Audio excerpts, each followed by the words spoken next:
Hello, Lisbon. 2 seconds. That's how long the first movie was.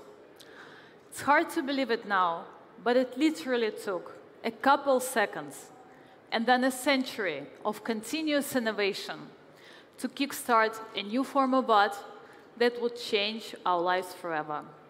This was in 1888. Just a few years later, this 50-second long silent film overwhelmed the first moviegoers. Images of this train caused a scene of total panic, and people fled the theater where the movie was premiering. Could they imagine that their great-great-grandchildren, us, would spend their evenings binge-watching Netflix? Or that Nolan's Interstellar would make us feel we've seen the space? I don't think so. Today, we are witnessing the birth of another form of art, virtual reality. We might not realize it yet, but VR entertainment now is at the stage of that 50-second long silent movie. We still need to find the narrative, and the tech still needs to catch up. But we are getting there.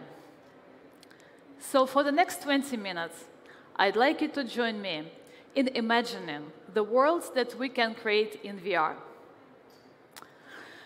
Should we turn off the gravity, or even make it an underwater world?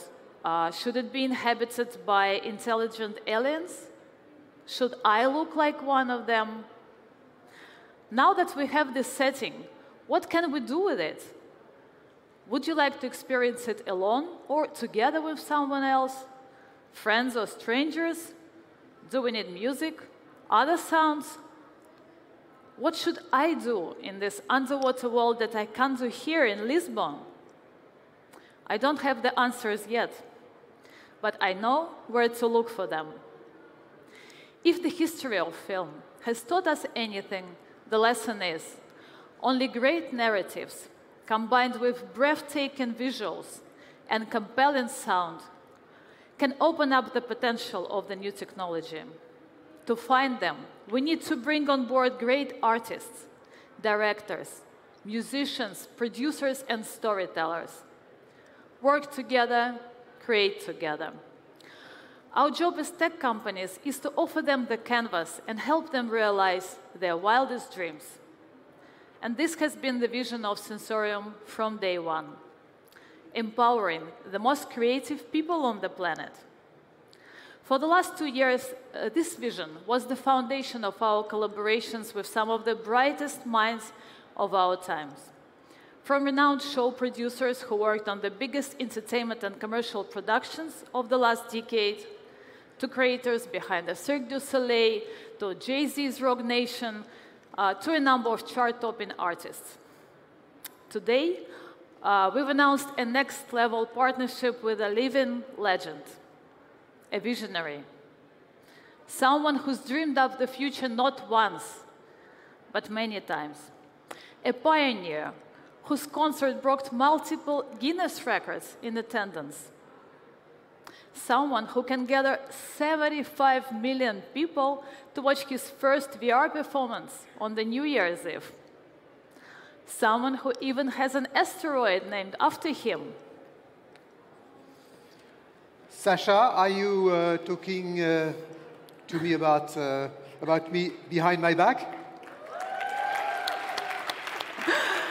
Well, we must confess then.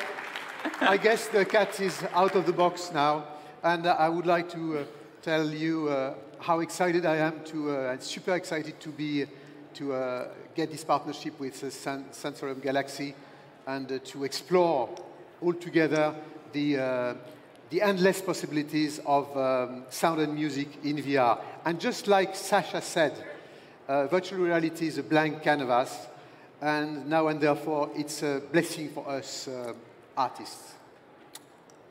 Shall we take a seat? Well, it's been hard to keep it under wraps, and I'm so happy that we can finally put it out there.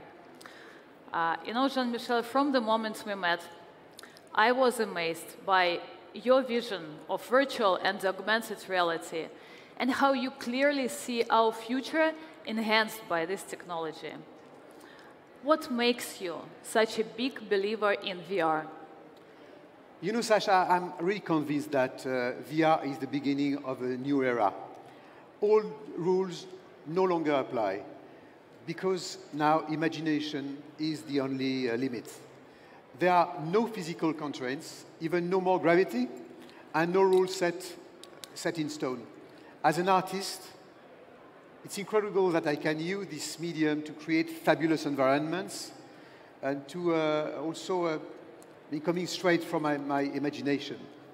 My imagination is the limit. And every single detail of the performance, like sound design, lighting, the overall feel, and even how I look can be changed and reinvented. And instead of thinking of a way to design the stage, I can dream up new worlds that perfectly reflect my vision. And this is so exciting. Of course, we don't have all the tools yet, but I'm sure that we are on the way. And with Sensorium Galaxy, I can tell you that we are preparing lots of very exciting items. And soon enough, we will be able to build multi-dimensional environments that reflect our vision, and with full creative control. And do it from the comfort of our homes, just like we produce music today. And another important feature that VR offers me as an artist is the ability to interact with my fans on a new level. Instead of doing an Instagram stream, for instance, sitting in front of my smartphone, I would be in the same virtual room with them, sharing experiences. We would be able to have meaningful interactions, not one-way communication where I talk and others can only react with emojis or short comments. Yeah, and I'm pretty sure the demand will be quite high, taking into consideration your creativity and fluency in high-tech storytelling. Yeah, this is actually one more thing I wanted to touch upon. VR also needs new narratives, and we are the ones who can develop them. You see, the major difference we have at the moment between VR and other art forms like a movie or a book or a song is that those are all linear events. They have a linear narrative. Imagine I invited you, Sasha, to watch a movie with me later today. We choose the title, we sit down and enjoy the movie, but at the end of the day, we both saw the same thing, the same plot. And it doesn't matter if we watch it once or 1,000 times. The story of the movie won't ever change. The narrative is set, and it was chosen by someone else, right? By writers or directors, etc. Now, the big difference is VR is non-linear. We can have thousands of narratives within the same event that unfold depending on the choices we make. Anyone joining the experience becomes a part of the creative process, following his own story, his own journey. And as artists, we can come up with as many narrative alternatives as we want, to the point where the experience of each user becomes truly unique. And even if you watch a show multiple times, each viewing will be totally different. I'm not just talking about experiencing a concert from a different angle every time you see it. What I mean is influencing it, transforming the decor, and having new creative encounters. As a result, the new narratives will emerge as a product of the artist-fan interaction. And I feel like we are the pathfinders of so we are slowly actually building many of those tools. Exactly. And you can't imagine how much I want to see what we come up with. Overall, I keep thinking of all the new things that will be available for fans, thanks to virtual reality. They would experience your performances from so many different angles, or even see it through your eyes, watching the crowd going ecstatic. Then the fans will also be able to influence the shows. Depending on how they express their emotions, you would get immediate feedback. there will be the same connection that makes live shows stand out. But all this is impossible, of course, without a carefully designed environment. And immersion is the key. But you see, when we think about it, we are mainly referring to the visual environment. But the sound is not less important. It's not because I'm a musician I'm saying this. But you know, Alfred Hitchcock or Quentin Tarantino would say that sound is 50% of a movie. I would say that in VR, it's even more. And sound plays a major role in the sense of immersion. And for VR, with Sensorium Galaxy, it doesn't make sense to speak just about stereo or mono anymore. Ambisonic, binaural, surround sounds, and multi-channel sounds. These are the sounds of the future and the sounds of VR. You know, it's like creating sounds for electric cars. It's naturally totally quiet. So to make it safe for pedestrians, for us, manufacturers deliberately equip them with sounds. And they can technically choose any sound for this purpose. Same with VR. You can create any kind of noise, music, etc., for your own virtual environments. And soon, I really hope musicians will take advantage of this new medium and new techniques that come with it. Newcomers and emerging artists should be thinking of creating with these binaural multi-channel sounds, and with this approach, I believe that very soon, stereo will be, you know, like mono was for grandparents, a sort of a gramophone of the 21st century. You were talking about autonomous cars, and I thought of autonomous virtual artists. When I'm talking about AI-generated music, I imagine it like a big cook-up. You feed the AI base millions of samples from countless artists, from drum beats, synth pads, bass lines. Then AI combines them to create infinite streams of music that never repeat or end. What's really mind-blowing is that we can now put this technology into virtual bodies, creating individual looks that reflect their music and personalities. These virtual artists share their music with you, and they also can talk to you in VR and hang out with you just like real people do. And by talking, I mean literally discussing any topic, from best cities in the world to visit to the topics of free will or even the meaning of life. And even today, when creators more than ever are appealing to their fans directly through social media or live streams, it's a new phenomenon. Someone whose music you enjoy is now always within reach to interact with you. And this is another, less obvious opportunity that VR has to offer. And there must be many more. You know, Sasha, I think I would like to share this at the Web Summit, but AI is going to be the biggest revolution for our society. I mean, everybody's talking about it here. And for artists like us, it's even more true. And having a digital version of myself, for instance, or another AI-driven DJ performing next to me in VR is magical as the technology gets. AI is a great tool to augment creative possibilities. We should embrace it and not having this dystopian vision of the future where virtual DJs and AI would bring real musicians to an end. It's simple, just like AI-driven artists will not replace real-life performers. VR is not a replacement for our real-life experiences.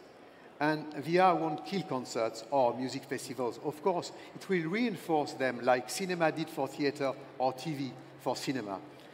You know, in the beginnings of cinema, people didn't think that actors on the screen were real actors. Because for them, real actors were those performing in real time on a stage. And in front of real audience.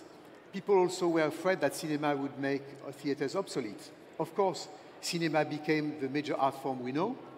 And cinema, television, theater, streaming platform are coexisting rather peacefully. Exactly. And you know, today in 2021 and soon 2022, VR is in the same position. It has to be seen as a new medium, generating new creators, new techniques, and new ecosystems for future creativity.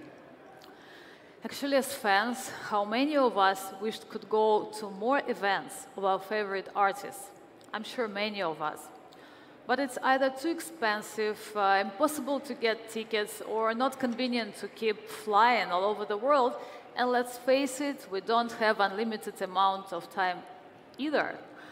Yeah. In the end, you always have to sacrifice something, but not in VR.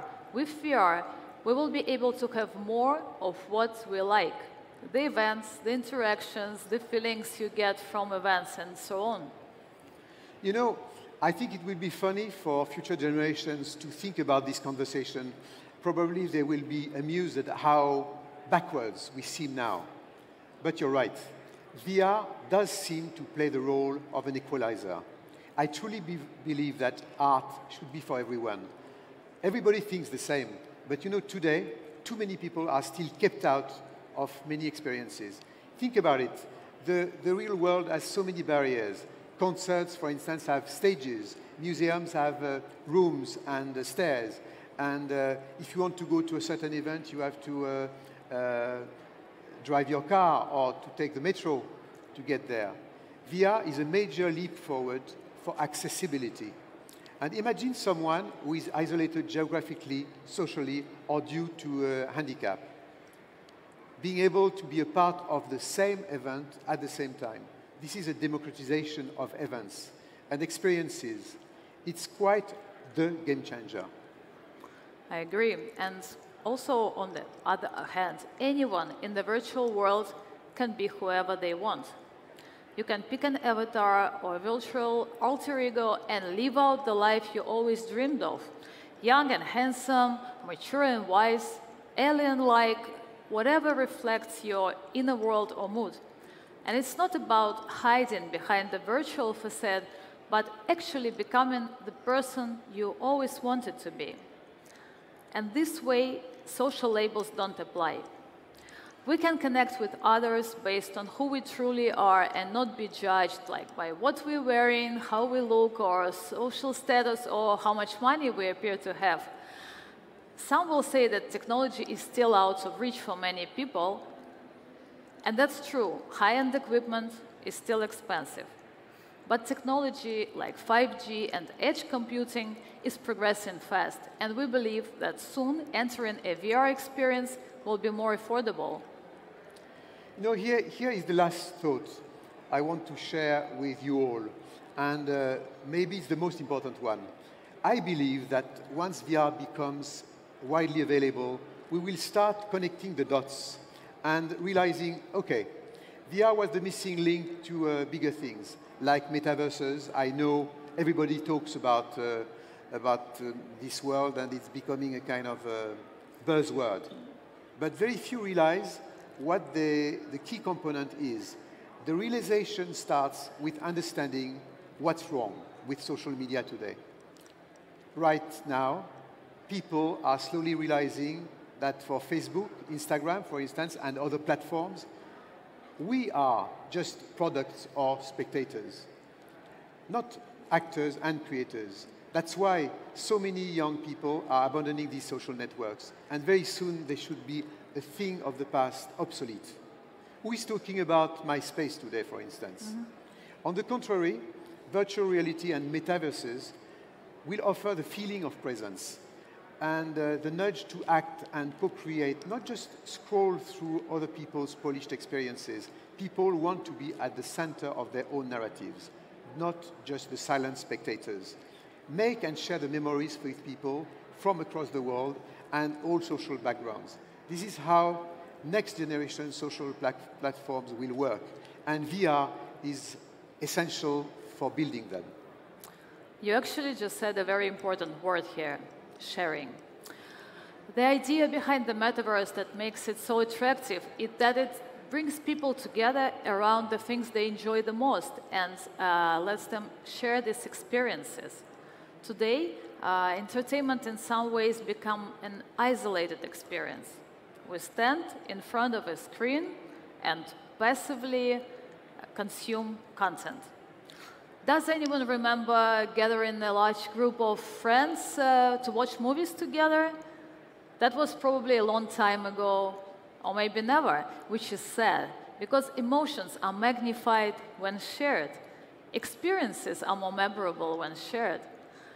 Isn't that why we love music festivals so much, for example? Of course, they are about the music and the shows, but also about living these moments with the people we love. You know, and that's bringing us back to the concept of tech companies and artists working together, hand in hand, to create these kind of experiences in VR, to develop the narratives, to create breathtaking environments, to breathe life into them with the power of sound, to let people be free and creative there, and to share whatever happens on these platforms with their loved ones. And this is the reason why I'm so happy to be to join forces with Sensorium Galaxy. And next time, I think that my avatar will be there to talk to Sasha. And my avatar too, maybe. And let them talk with each other next time, yeah? Thank you, Jean-Michel, and hope you join us in Sensorium Galaxy to discover the new edge of VR.